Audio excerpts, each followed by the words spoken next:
Yan, magandang hapon mga ka-builders yan.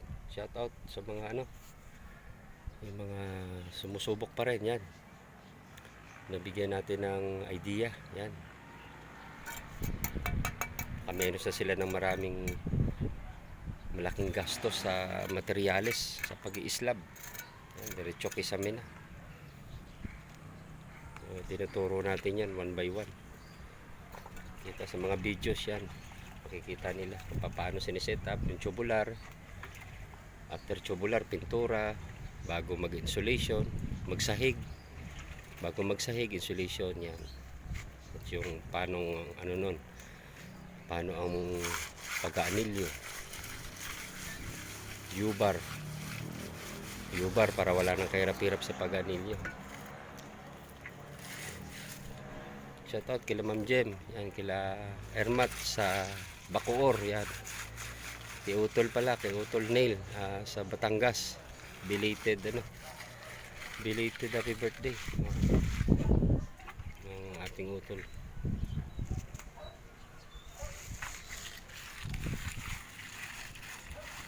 Yan, shoutout sa mga yan, yung mga nagla-like and share sa ating yan, mga update videos ng ating Zero Kahoy, Zero Pako building concrete slab yan, with ceiling, diretso kisame. Wala na pong salo, buong flooring, walang kasalo-salo po yan. Yung beses na maraming video napapanood nyo na po yan. Gaano po kabigat ang slab. Yan po yung tumapos sa magastos na kahoy. Siyempre yung pagsusurbol ng sinauna tradisyonal talaga namang hindi basta-basta ang pagsusurbol nun ng kailangan surbol ang nun, mga brace, tukod, nakasalo. Yan po yung tradisyonal na magastos. Yan po yung tumapos sa magastos na kahoy. Yan yung ulit-ulit natin sinasabi, yan yung ating tubular 2x3 po. Ang spacer lang po niyan 1 feet 30 cm, ganyan po. Basta ceiling setup po, buong 4, isang buong plywood po yung gitnaan po sila ng seroho, ganun po. Katulad din po ng same din po sa pagsisiling, ganun na ganun din po. Para po yung sinasabi nating double ceiling, may kisame na, double ceiling, nakasetup na po, nakaprepare na. Wala na pong aanuhin pa doon mga gagawing maraming setup para mapatibay ang kisame. At nandun na po, nakaprepare na yung tubular, i-rebit lang po yan, o i-screw, pakatibay na po. Wala na po yung magastos na maraming materyales sa pagkikisame yan. Instant may ceiling na, double ceiling, nakaprepare na yung ganun pa rin po yung ating yan yung ating yan, yung spacer natin, naka U-bar po, anilyo natin, 8 bakal po yan. Yung ating beam, yung ating cross, U-bar po yan, para walang kahirap-hirap sa pag-anilyo. Yan po yung winakasan natin, yung napakahirap na proseso sa pag-anilyo yan. Yan, wala pong kahirap-hirap po. Ubod ng tibay po yan. Mas higit na mas matibay po yan kumpara dun sa yan, yung sinauna, yung tradisyonal. Shortcut yung mga baka, layo-layo. Yan po ang tradisyonal Tapos ang daming kahoy na mga forma, mga sidings, yan. Ganun po talaga Kaya po, yan. Yun po yung ating winakasan, yung mga magagastos na yan. Na lang naman siya, yung tibay niya, light. Kasi nga po yung spacer malalayo. Unlike po sa sa ating na-discover, yan po. Anilyo, wala pong kahirap, nakaset na po yan. Yung ating cross or biga, runner, nakaset na po yung biga. Yung bakal, isushoot na lang po yung anilyo. Make sure na naka-level po yun. I-level nyo na lang po yun. Wala na po kayong ibang gagawin doon, kundi i-level po yung bakal.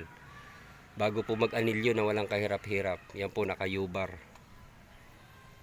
Wala na pong kahirap-hirap. Yung unlike sa traditional, nilulusot mo na kasi buo po yun, katulad po niya buo po yun, natural, bibilangin na po yun, isushoot na po yun bago mano-manong iaangat yung ano, ia-align yung crossbeam or runner. Nakasabit na po yun. Yun po yung pahirapan ng pag-anilyo, yung traditional na ginagawa. Hanggang ngayon talagang ano, yun pa rin ang proseso nila sa pag-aanilyo. Yung mga walang malay sa ganito po, yan. Kaya yung mga nakapanood po, yan. Talagang yun, na-prove nila, napatunayan nila. Talagang yun nga, yung mahirap na ginagawa nila, madali lang pala. Iyuyubar lang pala yung anilyo. Ilang dekada ng pahirapan, minana pa sa mga nauna. Yung mga proseso na yun, ganun lang pala. Kaya pasalamat sila sa atin. At ang laking idea yung na-share natin sa kanila. Tsaka mas matibay, mismong sila nagsasabi, mas matibay nga talaga naman. Mas matibay, unlike dun sa traditional na pag-aanilyo, proseso ng pagbibiga, yan po. Yan po, bubuhusan natin yan, wala pong saluyan. Yan po, yung forma natin, yung plywood, yan po, nakatali lang po yan, GI wire, single GI wire, wala pong ibang mga kahoy, mga sinapi dyan. Mga kung ano-ano pa mga chichiburitche na ginagawa dyan, wala na pong ganun. Wala po, i-align lang po yung bakal, make sure na nakalibel, maayos po. At dito po nilalapag yung tubular pala, dito po, yan. Diyan po nilalagay, sinushoot. Yan, 30 cm, 30 cm, then pang 4 feet po. I-divide nyo na lang po yun, yung buong plywood, 4 feet. Sakto po, gitnaan dapat. Para sa siroho, yun, same din po, ganun na ganun sa ceiling. Parehas na parehas po siya.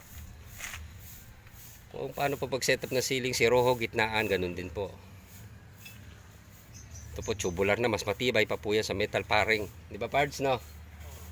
Yan po yung lalapagan ng ating kisame.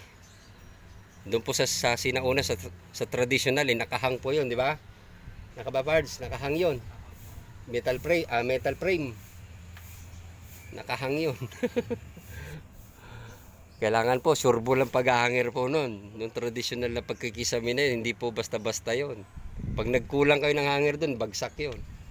Yun po yung traditional. Ang gastos na, ang hirap pa ng proseso. Oh, ganun po yun. Yung tinatawag nilang yung dinagdagan nila ng pampatibay ng ceiling, yung C-channel. Yun po yung na-invento nila. Kailangan may C-channel, okay. Pero ganun pa rin po eh. Gastos. Yan po, wala. Tibay po.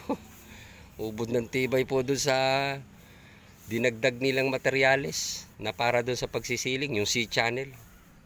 Na lock po yun eh. Para pag nilambitinan po, yun po yung umahawak. Nakaribit po yun. Yun po yung sinauna. Yung traditional.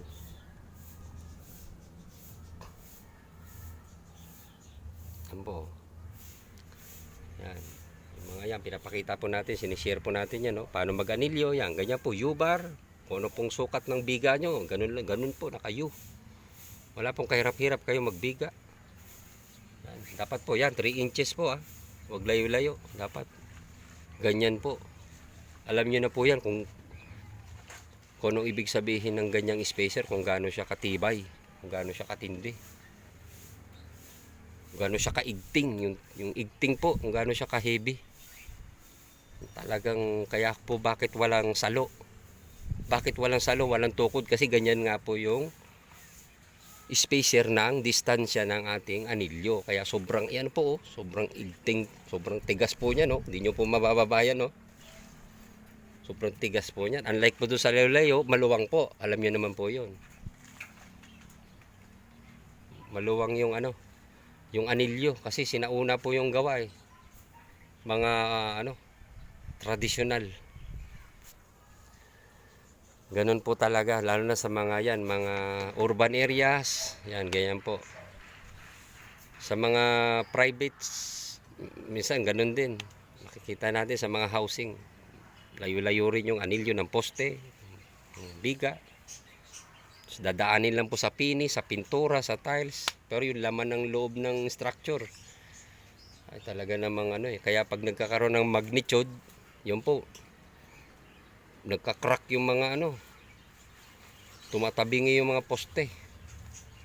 Kasi siyempre magnitude po yun, talagang ano po yun, pinakamalakas po sa lahat yun. Ngayon, ganyan po ang proseso para po matibay sa magnitude. Ganyan. Para wala pong react yung concrete, yung buhos, yung konkreto.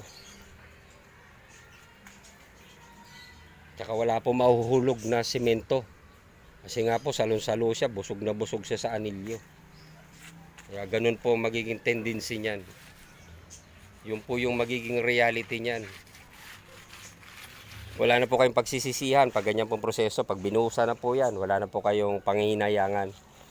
Wala na kayong pagsisisihan, wala na kayong panghihinayangan na nag-aalangan kayo na hindi kayo makapag second floor kasi kulang-kulang yung bakal, di ba no? No. Hindi nakapag-poste diyan kaya wag mag-second floor kasi kulang-kulang nga. Dapat po nung una pa lang habang tumatagal po kasi ang panahon, nagmamahal ang alam niyo na, ang labor, ang materyales, kaya po yan. Kasi sino lang naman po bumili ng 8mm na bakal, oh, kasi wala na pong kahoy. Yan na po, bubusugin na lang po yung poste ng anilyo at yung biga. Yan po, nakita nyo po yung mga sidings natin, oh. Ayan, wala po mga kahoy, oh, Pards, oh, gumagalaw-galaw. Para wala pong lumabas dyan. Walang lumuhang halo dyan. Ayan mo, gumagalaw. Walang gumalaw na halo o ano dyan. Yung sa mga traditional, kung ano pang kahoy na forma nilalagay nila dyan. Ilalapag lang naman yung halo. Anda may nilalagyan pa ng frame ng ano, mga kukulamber. Opo. Para yan ilagyan pa ng mga kukulamber at pako. Grabe naman.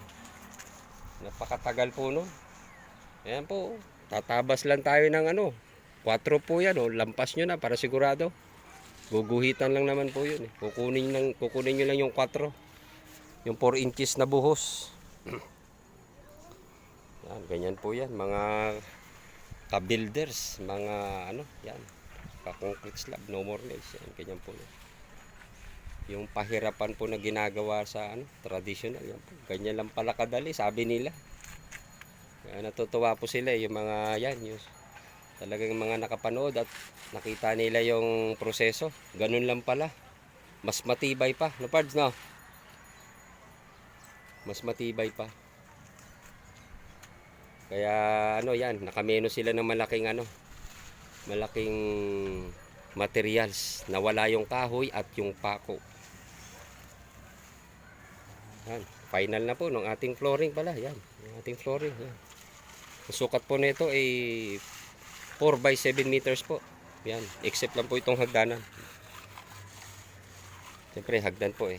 Dito lang. 4 by 7 meters yung flooring. Bali total po nito ay 28 square meter po. 28 square meter yung ating binuhusan. Less na lang po itong hagdanan. Itong ating exit stair. Yan pa rin yung ating kasama, si Pards Ruel. Yan, kami pa rin dalawa. Wala na pong iba. Kami pa rin dalawa ang umaano nito, kumakamada. Yung last na halo po namin na mix, umubos muna kami ng 3, final 3, kinulang pa po. Ay 2. Umubos pa po ng 4. 4 pa yung final, 4 na semento pa. Yan po, nagbawas na kami ng graba, ganun po. Pag final na po at manipis na lang, titingnan nyo po maigi. Huwag na po kayong magagraba. Doon po sa umpisa, talagang kung ano po, yung halo po, 1, 2, 3, yan. Huwag pong titipirin sa ano. Huwag po yung matabang. Dapat po yung lugaw pag nagmix po. Pag nakita nyo pong ano na, tingin nyo malambot na, hindi pa po, kailangan po lugaw, masabaw. Para po wala siyang leak, wala siyang tagas. Tsaka huwag po kakalimutan maglagay ng Sahara waterproofing. Yan, Sahara po, yung quick dry Sahara mix. Yan. Pag nag-prepare na po ng buhangin, pwede na po natin ilagay yung ating yan, yung quick dry nating Sahara na waterproof, water sealed yan. Bago po lagyan ng semento, bago i-mix. Para po mix na mix po yung ating Sahara doon sa ano, sa semento at buhangin yan.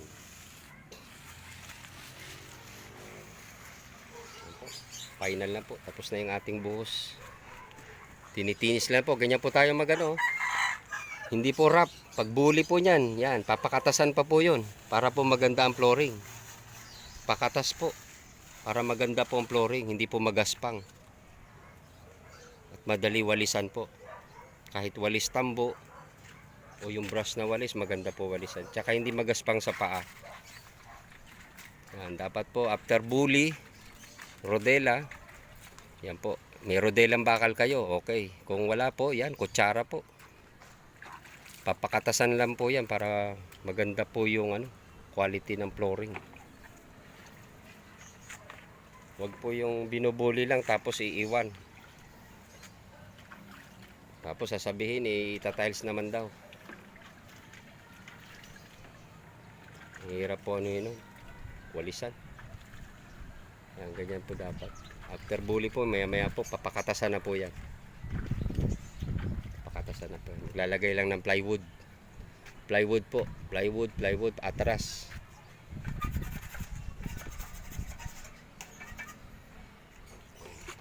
Yan po, mga sidings natin, wala.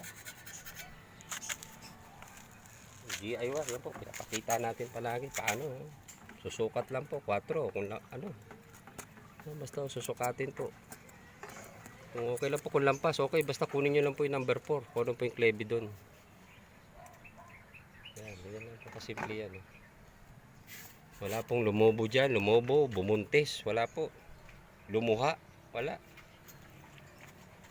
Unlike po doon sa traditional, ang dami ng kahoy. Ang dami ng pako. Pag binuhusan, wasak. Ulit-ulit na po nangyayari. Ang dami na po natin i-repair na gano'n.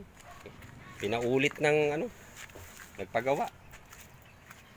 Kasi puro ano yung biga at poste, puro lobo po. Kasi layo-layo po yung anilyo. Tapos bibiglain ang buhos. Yan, ganyan po yan. Final na po, tapos na yan. Nabuli na po, maya-maya po, ano yun na po yan. Papakatasan na po namin yan. Kutsara, yan, rodelang bakal. Ang ganda po ng flooring. Yan. Para po ang flooring ay makinis. Masarap sa paa po. Hindi siya magaspang na yung wrap finish. Yung po yung wrap po, yung pagbuli, yan po yung wrap. Pag pinakatasan po yan, ang ganda po ng flooring yan. Kahit matagal pa po yan bago i-tiles. Wala pa pong budget, at least yung flooring po maganda, maayos. At masilyado po siya. Hindi magaspang. Madali walisan, madali linisin.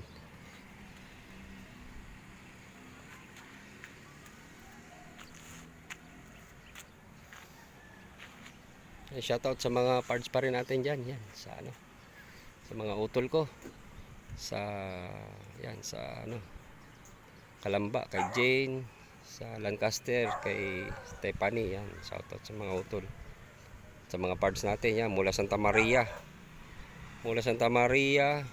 Pami, Laguna, Longus, Lumban, yan, Paite, ang dami tayong mga parts dyan na nakasama natin sa ano, mga nakasama natin sa Builders Zero Kahoy. No more Coco Lumber, no more nails yan. Mga nakasama natin yan.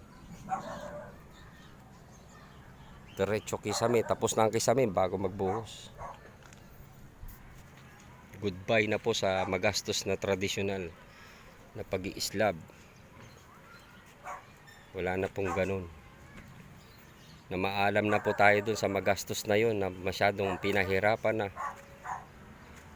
Magastos po talaga. Yan po. Ganyan po katibay ang tubular, oh. Wala pong salo yan. Gaano po kabigat yung buhos po na. Pinagtawanan lang po ng tubular namin.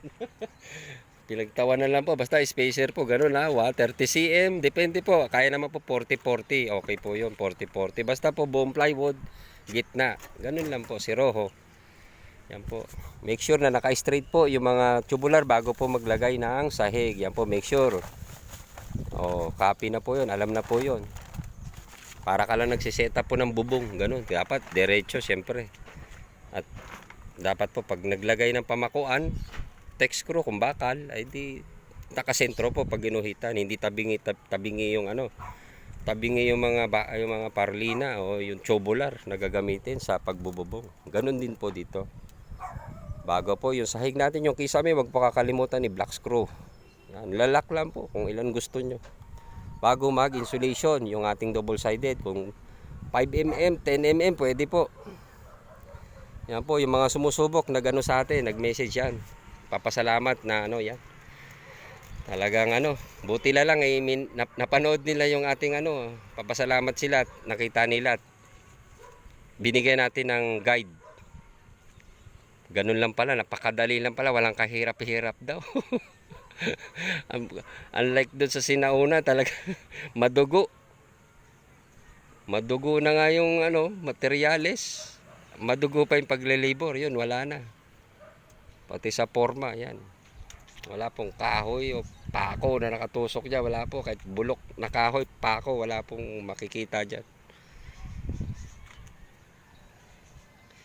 Ganyan po natin minakasan. Yan po yung nagwakas, yan, paulit-ulit natin sinasabi, yan, tubular po. Gusto nyo po stainless, okay, walang problema po. Nasa inyo po, yan. 2x3, 2x4, pwede po, walang problema. Ayos po yun. Basta pinakita mo na po. Yan. Kung saan siya ini-install, yung tubular, doon po siya ini-install. Doon siya tinutuhog. Sinushoot po. Nakahiga po yan. Nakashoot po yan sa biga, sa crossbeam. Doon po yan nakalusot. Gusto nyo po idikit sa biga, sa runner, pwede po isagad na. Wala pong problema. Gusto nyo mag-spacer, depende sa laki ng ano nyo, ng isa sidings, yun po, bigyan nyo siya ng allowance. Yan po, huwag kakalimutan palagi mag-sidings ng dowels po, yung mga dowels natin, no? Sa paghahalo blocks, yan po, huwag kakalimutan. 40-40 po dapat, wag po yung ano, yan, yung iba, layo-layo, 40-40 po dapat yung spacer, distansya ng ating dowels po, para sa hollow block. Building ano po dapat, building standard yan. Yan, unlike po doon sa iba, is yung shortcut doon po, pagdating doon, halos 1 metro yung layo ng dowels. Kaya po pag nagmagnitude, tumba yung pader. Kasi kulang-kulang yung bakal eh. Yan po, dapat po ganyan. Wala na po tayong pagsisisihan dyan. Mura pa naman po ang cost materials ng mga steel bar ngayon. Ngayon po, semento, medyo nagmura ang semento. Bumababa, tumataas. Tapos na po yung ano, final na namin yan. Titinisin na lang po yan. Yan, ipaplansyahin na lang po. Yan. Ganyan po ang bully, oh. Yan po yung mga traditional. Pag bully po, iwan. At itatiles naman daw, oh. Di ba? Ang pangit pag ganyan po yung ano, flooring, magaspang. Maya-maya po yan. Papakatasan lang po yung ganun lang po. Para kung ilang years nyo po yan bago i-tiles, magka-budget yun, tsaka nyo lang po ipa-tiles. Kung ano pong gusto nyo.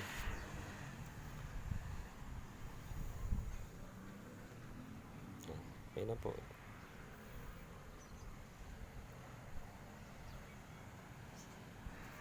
Yan, mag-iingat lang po palagi sa pag-set up ng ating siro kahoy, siro pako. Yan, mag-iingat palagi. Lagi pong magdadasal. At yung aapakan po, palagi po titingin sa tubular. Pag nagsasahig po kayo, yan, inaano natin. Nire-remind natin yung mga sumusubok, yan, palagi pong aapak. Kasi baka po mamaya, yung nabili nilang plywood ay manipis. Umapak sila sa gitna, magkakrak po yun. Dapat make sure na nakaapak po sa tubular. Pag nagsiseta po ng kisame. Pag may banig na po yan, okay na po. Kaya tumakbo na kayo. Wala nang problema. May banig na po yun. May mating na okay na po. Mag-iingat po palagi at wala na pong yan. Wala na pong ibang gagastusin. Wala yung kahoy, yung pako nawala na po. Yan, after po niya yan, sidings lang po. After nito yan.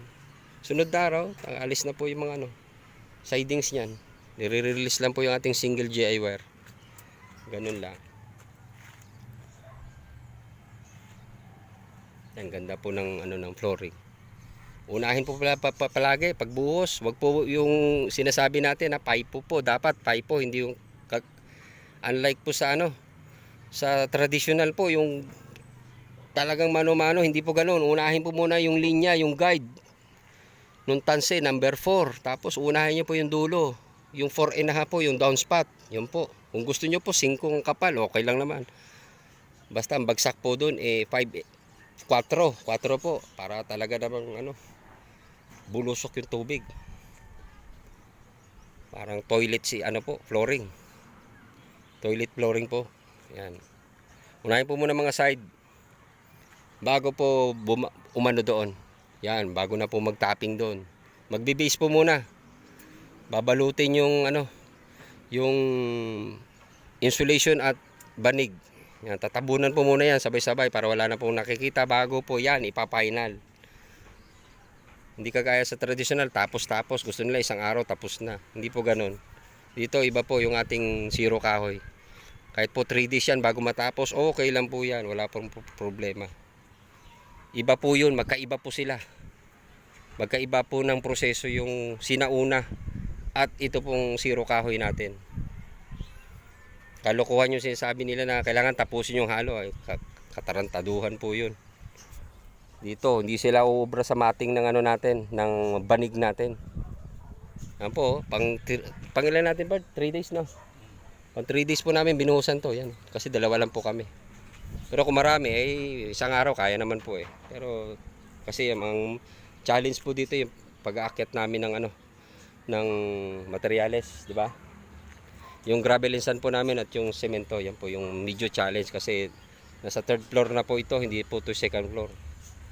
Pag-aakyat po 2nd floor, 3rd floor po, kaya medyo medyo yun talaga. Medyo mahirap.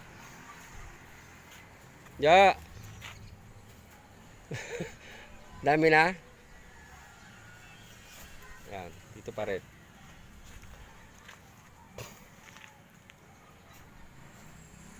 Yan, ganyan lang po Final, tapos na po. Huwag po magtitipid sa graba, palagi graba. Isang semento, 2 graba. 3 buhangin lang po. Ganun po, sa base. Pag malapit na po, manipis na yon, magbawas na po reduce na tayo ng graba. Titingnan natin kung ano lang yung dapat na mas maraming lagyan ng graba. At yung tatapingan na lang natin. Wala na pong graba yon. Katulad po nito, nagmix tayo ng graba kanina, hinati lang natin yung para lang doon. Yung para doon lang po. Yeah, doon. Doon po. Doon. Kasi medyo kakain pa siya ng tres. Yan. Dito po, tapping na tayo dito. No need na maggraba dito. Kasi ang tindi na po ng graba ng base niyan. Matinding graba na. Yan, sige, hanggang sa susunod na natin, update. Yan. Ito po, magsa-sidings pa tayo ng concrete. Yan, sa sidings pa tayo ng concrete. Hollow blocks.